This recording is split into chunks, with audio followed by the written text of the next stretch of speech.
شان حبیب ہی مخبرا و عامرا ان اللہ و ملائکتہ یصلون علی النبی یا ایہا الذین آمنوا صلوا علیہ وسلموا تسلیما الصلاۃ والسلام علیک یا رسول اللہ وعلی آلک و اصحابک یا محبوب رب العالمین۔ تمام حمد و ثنا، تعریف و توصیف اللہ جل مجدہ الکریم کی ذات بابرکات کے لیے، جو خالق کائنات بھی ہے اور مالک شش جہات بھی۔ اللہ جل وعلا کی حمد و ثنا کے بعد رسول رحمت، شفیع معظم، نبی محتشم، اللہ کے پیارے، امت کے سہارے، رب کے محبوب، دانائے غیوب، مالک رقاب امم، فخر عرب و عجم، والی کون و مکان، سیاہ لا مکان، سید انس و جاں، سرور لالا رخاں، نیر تاباں، سر نشین مہوشاں، ماہ خوباں، شہنشاہ حسینہ، تتمہ دوراں، سر خیل زہرہ جمالاں، جلوائے صبح ازل، نور ذات لم یزل، باعث تکوین عالم، فخر آدم و بنی آدم، نیر بطحا، رازدار ما اوحا، شاہد ما طغا، صاحب علم نشرہ، معصوم آمنہ احمد مجتبیٰ، حضرت محمد مصطفیٰ صلی اللہ علیہ وآلہ وسلم کے حضور ناز میں اپنی عقیدتوں، ارادتوں اور محبتوں کا خراج پیش کرنے کے بعد، علی مرتبت محتشم سامعین، السلام علیکم ورحمۃ اللہ وبرکاتہ۔ آج مولا کائنات سیدنا علی المرتضیٰ رضی اللہ تعالی عنہ کے تذکرہ نور پر مشتمل چند باتیں آپ کے گوش گزار کرنا چاہوں گا۔ اللہ تعالی مجھے حق کہنے کی توفیق سے مالا مال کرے اور ہماری اس کاوش کو اپنی بارگاہ میں مستجاب کرے۔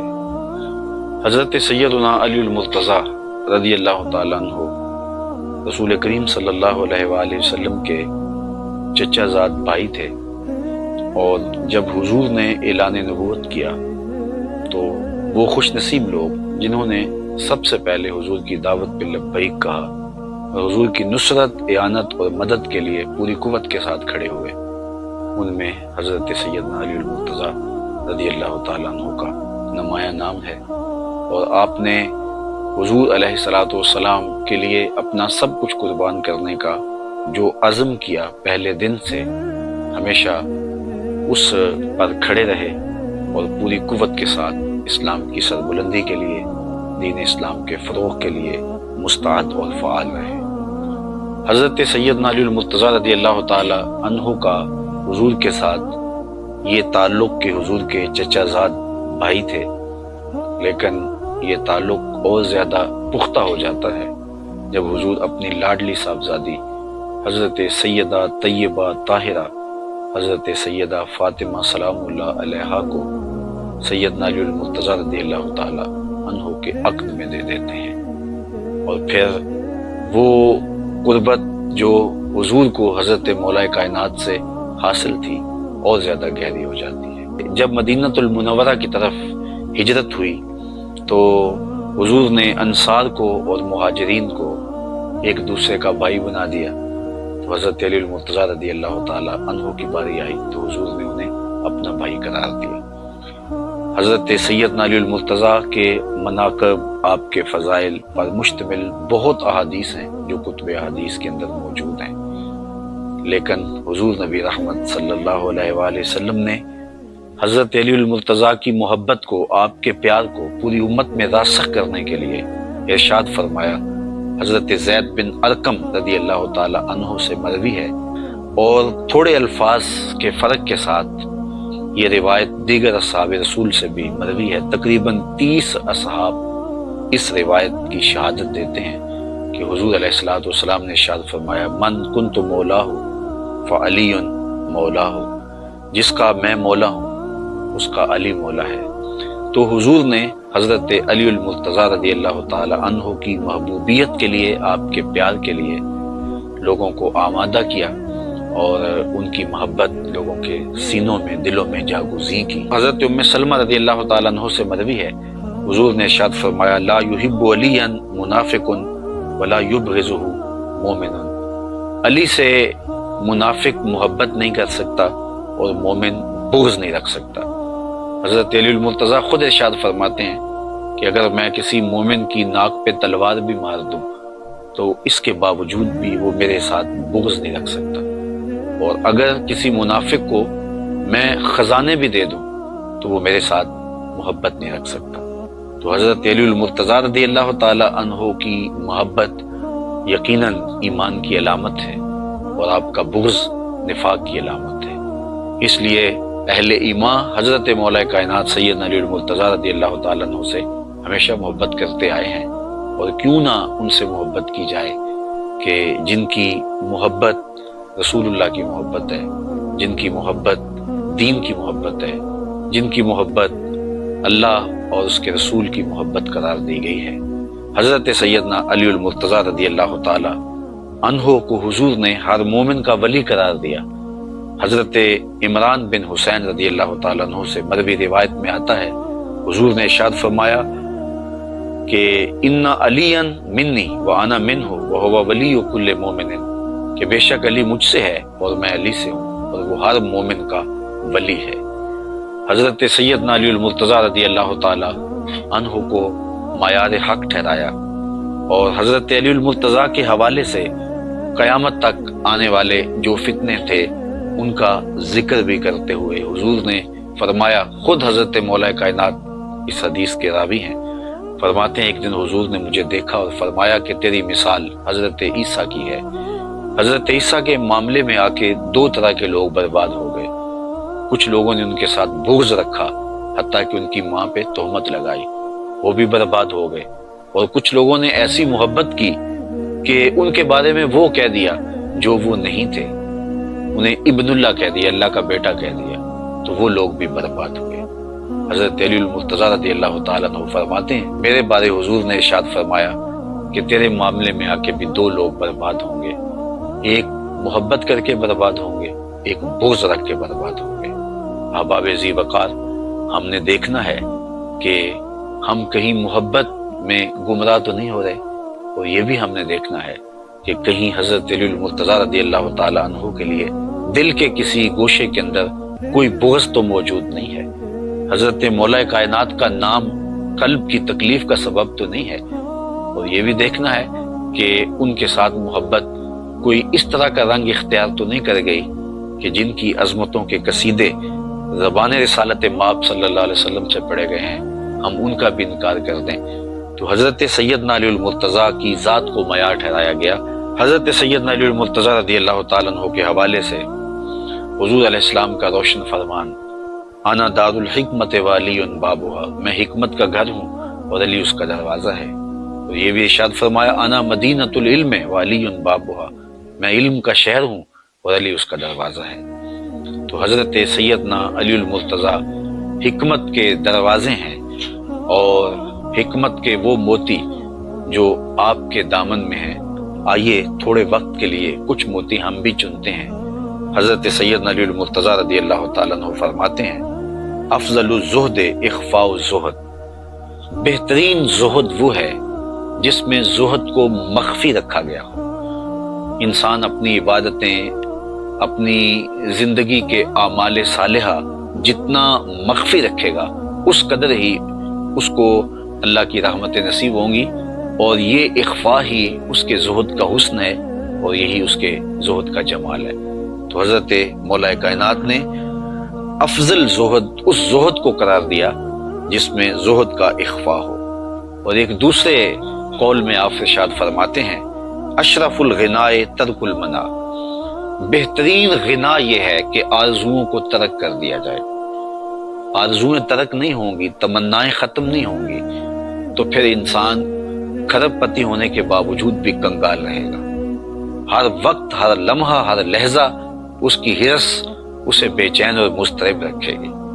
تو اشرف غنا، بہتر غنا، جو غنا اس کے قلب کی تسکین کا سامان بنے، جو اس کے باطن کے قرار کا سامان بنے، جو اس کو دنیاوی زندگی میں بھی راحت پہنچائے اور اس کی زندگی میں جمال اور حسن پیدا کرے، وہ وہی غنا ہے جس میں آرزویں دم توڑ جائیں، چاہے اور اس کی زندگی میں جمال اور حسن پیدا کرے، وہ وہی غنا ہے جس میں آرزویں دم توڑ جائیں اور خواہشات اس کی ختم ہو جائیں۔ تیری آرزو ہے کہ ہو میری آرزو پوری، میری آرزو ہے کہ تیری آرزو بدل جائے۔ تو اشرف الغنا ترک المنا، آپ نے ایک دوسرے مقام پہ ارشاد فرمایا عزم الخالق عندک یصغر المخلوق فی عینک۔ اللہ تعالیٰ جل شانہ کی عظمت جب اجاگر ہو جاتی ہے اور تیرے دل اور دماغ میں اس کی عظمت کا احساس پیدا ہوتا ہے تو پھر مخلوق تجھے بڑی دکھائی نہیں دیتی، پھر کائنات کی حقیقت تیرے سامنے کھل جاتی ہے۔ جب مالک کی عظمت اجاگر ہو جائے تو پھر کائنات تیرے سامنے بڑی نہیں رہے گی، وہ چھوٹی ہو جائے گی۔ فرمایا اگر کوئی لونڈی اپنے ہاتھ میں خنزیر کی انتڑیاں لے کے آئے تو ان انتڑیوں کی جو اہمیت ہے میری نظر کے اندر دنیا کی اتنی بھی اہمیت نہیں ہے۔ تو یہ وہ سبق ہے توحید کا اور اللہ تعالیٰ جل شانہ کی عظمت کے اقرار کا کہ جو بندے کو دنیا سے بے نیاز کر دیتا ہے اور مالک کی عظمت کے سائے میں کھڑا کر کے اس کی نگاہوں میں دنیا کو چھوٹا کر دیتا ہے۔ حضرت علی المرتضیٰ رضی اللہ تعالیٰ عنہ کا یہ قول بھی سننے کے قابل ہے۔ فرمایا لا غنا کل عقل ولا فقر کل جہل ولا میراث کل ادب ولا ظہیر کل مشاورہ۔ کتنی خوبصورت باتیں ارشاد کی اور کتنے قیمتی موتی ہیں جو عطا کیے۔ فرمایا لا غنا کل عقل، عقل جیسی مالداری نہیں ہے۔ جو مالداری، جو دولت، جو ثروت عقل کی صورت میں اللہ تعالیٰ جل شانہ نے عطا کی ہے وہ کوئی اور دولت اس کی جگہ نہیں لے سکتی، بلکہ ایک مقام پہ فرمایا کہ ہم اللہ کی تقسیم پہ راضی ہیں، اس نے جاہلوں کو مال دیا اور ہمیں علم عطا فرمایا۔ تو اللہ تعالیٰ جل شانہ نے عقل کی صورت کے اندر جو غنا نصیب کیا ہے کسی شخص کو تو وہ بڑی دولت ہے۔ فرماتے ہیں کہ اس جیسا غنا کوئی نہیں۔ پھر فرمایا ولا فقر کل جہل، اور جہالت جیسی محتاجی، فقیری اور غریبی نہیں ہے۔ جو جاہل ہے تو اصل میں فقیر اور محتاج ضرورت مند وہ ہے جس کے پاس چراغ علم نہیں اور جہالت کے ڈیرے جس کے ہاں ہیں۔ پھر ارشاد کیا ولا میراث کل ادب، اور ادب جیسی کوئی وراثت نہیں ہے۔ بندے کو اپنے ماں باپ سے، اپنے بڑوں سے جو دولت ملی ہے، جو وراثت ملی ہے، وہ بہترین وراثت حسن ادب ہے۔ اگر ان کو اچھے ادب مل گئے تو یہ حقیقی دولت ہے، حقیقی میراث ہے جو اس کو اپنے بزرگوں کی جانب سے ملی ہے۔ اور اگر اس کو درہم و دینار بہت مل گئے، اس کو دنیا کی بڑی دولتیں مل گئیں، لیکن اس کو ادب کی دولت نہیں ملی تو اس کے پلے کچھ بھی نہیں ہے۔ تو بہترین میراث کسی کو جو نصیب ہوئی وہ ادب ہے۔ تو ادب وہ دولت ہے، ادب وہ ثروت ہے کہ جو باقی ساری ثروتوں سے اور دولتوں سے بھاری ہے۔ حضرت سیدنا علی المرتضیٰ رضی اللہ تعالیٰ عنہ نے چوتھی بات ارشاد فرمائی ولا ظہیرہ کل مشاورہ، مشاورت جیسا کوئی مددگار نہیں ہے۔ جو ظہیر اور جو مددگار مشاورت ہے اس طرح کا کوئی بھی مددگار اور کوئی بھی ساتھی اور کوئی بھی جو ہے وہ دوست نہیں ہے۔ حضرت سیدنا علی المرتضیٰ رضی اللہ تعالیٰ عنہ کا ایک قول نور دیکھیے جو آپ نے انسانی زندگی کی تہذیب کے لیے ہمیں ارشاد فرمایا ہے۔ فرمایا من ظن بک خیرا صدق ظنک، اگر کوئی تجھے اچھا تصور کرنے لگ جائے تو تو اس کے تصور کو سچ کر دکھا۔ اگر تیرے بارے میں کسی کی رائے یہ ہے کہ یہ بہت اچھا ہے اور تو جانتا ہے کہ میں اچھا نہیں ہوں تو تو حقیقتاً اچھا ہو جا تاکہ اس کا ظن تیرے بارے درست ہو جائے۔ اعلیٰ حضرت امام اہل محبت امام شاہ احمد رضا خان فاضل بریلوی علیہ رحمہ، آپ حافظ قرآن نہیں تھے لیکن لوگوں کا یہ گمان تھا کہ آپ حافظ قرآن ہیں۔ ماہ سیام کی گھڑیاں آئیں تو لوگوں نے آپ سے کہا حضرت آپ اس مرتبہ قرآن سنائیے، تو آپ قرآن مجید کے حافظ نہیں تھے لیکن لوگوں کا یہ ظن تھا تو آپ نے قرآن مجید یاد کر لیا اور ایک مہینے کے اندر حفظ بھی کیا اور سنایا بھی۔ روزانہ پڑھتے تھے اور شام کو سنا دیتے تھے کہ لوگوں کا میرے بارے ظن یہ ہے کہ میں حافظ قرآن ہوں تو چلو میں حافظ قرآن بن جاتا ہوں۔ تو سیدنا علی المرتضیٰ فرماتے ہیں جب لوگوں کا تیرے بارے اچھا ظن ہو تو تو ان کے ظن کے مطابق ہی ہو جا، تو ان کے ظن کو سچا کر دکھا۔ آپ کا ایک اور قول جو زندگی میں بہت زیادہ ہمیں رہنمائی فراہم کرتا ہے، بالخصوص فتنے کے دور میں یہ قول انتہائی رہنما قول ہے۔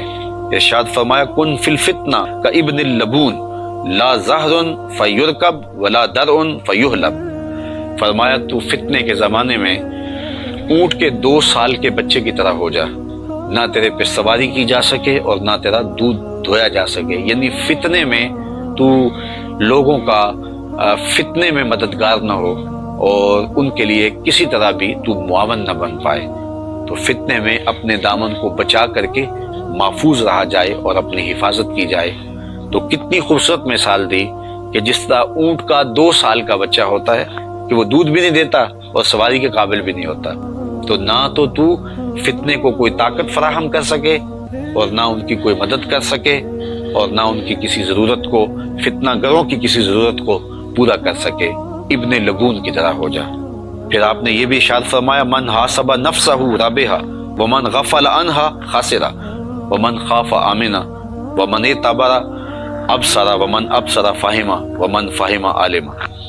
آپ نے ارشاد فرمایا جس نے اپنے نفس کا محاسبہ کیا وہ کامیاب ہو گیا، بامراد ہو گیا، اور جو محاسبہ نفس سے غافل رہا وہ نقصان میں رہا، اور جس نے اللہ تعالیٰ کا خوف اپنے من میں سما لیا، اپنے باطن میں اتار لیا، وہ امن پا گیا۔ ومن اعتبر، اور جس نے عبرت حاصل کی، اب سارا اس کی آنکھیں کشادہ ہو گئیں اور اس کا سینہ روشن ہو گیا، اسے نور معرفت مل گیا۔ ومن ابصر فاہمہ، اور جس کو بصیرت کا نور مل گیا تو وہ سمجھدار ہو گیا۔ ومن فہم عالمہ، اور جو فہم کی دولت سے مالا مال ہوا وہ حقیقی طور پہ عالم بن گیا۔ صیغے یاد کرنے سے عالم نہیں بنتا، بلکہ عالم بننے کے لیے بصیرت کا نور چاہیے، عالم بننے کے لیے بصیرت کے اجالے چاہیے، خوف خدا چاہیے، خشیت الہی چاہیے۔